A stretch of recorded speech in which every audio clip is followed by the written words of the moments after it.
पक्षाचे राज्याचे नेते सन्मान्य जयंतराव पाटील साहेबांनी आणि आपल्या जिल्ह्याचे खासदार आज काँग्रेस पक्ष आणि राष्ट्रवादी काँग्रेस पक्ष आणि महाविकास आघाडी आम्ही एक ठाम भूमिका घेतलेली आहे.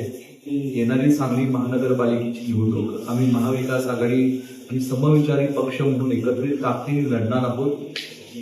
सांगली शहरातल्या सर्वसामान्य नागरिकांचे जे मूलभूत प्रश्न आहेत ते मूलभूत प्रश्न म्हणजे मागच्या 5 वर्षाच्या कालावधीत राज्यात आणि देशात भाजपची सत्ता असताना सुद्धा जे सुटले गेले नाही प्रश्न, मोठमोठे जे टेंडर काढले गेले त्या टेंडरची कामं ती पुरी जी झालेली नाही, असे अनेक विषय सांगलीकरांच्या जिव्हाळ्याचे प्रश्न आहेत.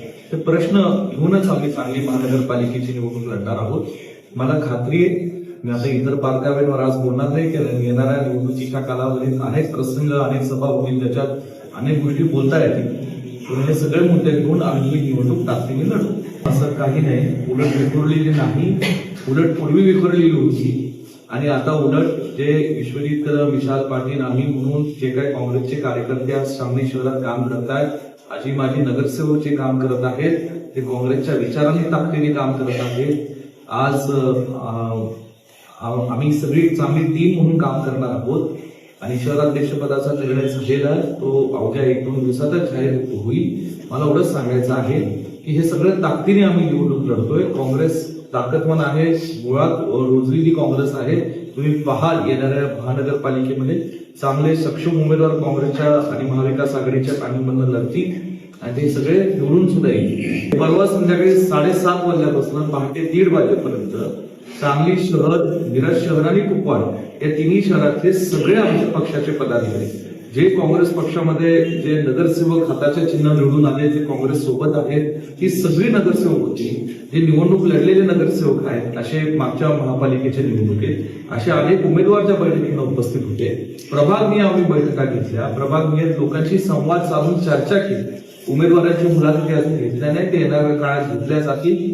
कारण चुकीच्या अशा आम्हाला प्रेरित करायच्या नाहीत, कारण इथं अजून जागा वाटपाच्या चर्चा आम्हाला करायच्या आहेत. त्याचा एक थोडं राऊंड झालेला आहे, पण डिटेल राऊंड येणाऱ्या दिवसांना आम्ही करणार आहोत. म्हणून काही नाही, काँग्रेस अत्यंत लोकांना काँग्रेस पक्षाला मानणारा या सांगलीत एक मोठा वर्ग आहे.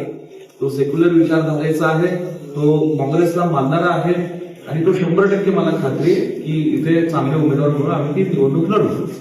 मला माहिती आहे दुसऱ्या पक्षावर बोलणं मी काय योग्य नाही. अनेक लोक या आशाने तिथे गेले होते की कदाचित आम्हाला उमेदवारी मिळेल, आम्हाला योग्य स्थान मिळेल.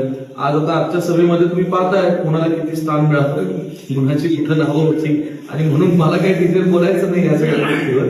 म्हणून या ठिकाणी आज घरचा आहे, कदाचित भाजपचा काही लोकांना मिळत असेल म्हणून एवढंच मला म्हणायचंय की इथे जे काय चालेल ते त्यांचं ते चालेल, परंतु आमच्याकडे चांगले सक्षम उमेदवार आहेत महाविकास आघाडीकडे आणि आम्ही एकत्रित पद्धतीने आणखी चांगले उमेदवार या ठिकाणी शोधून घेऊन त्यांना देऊ.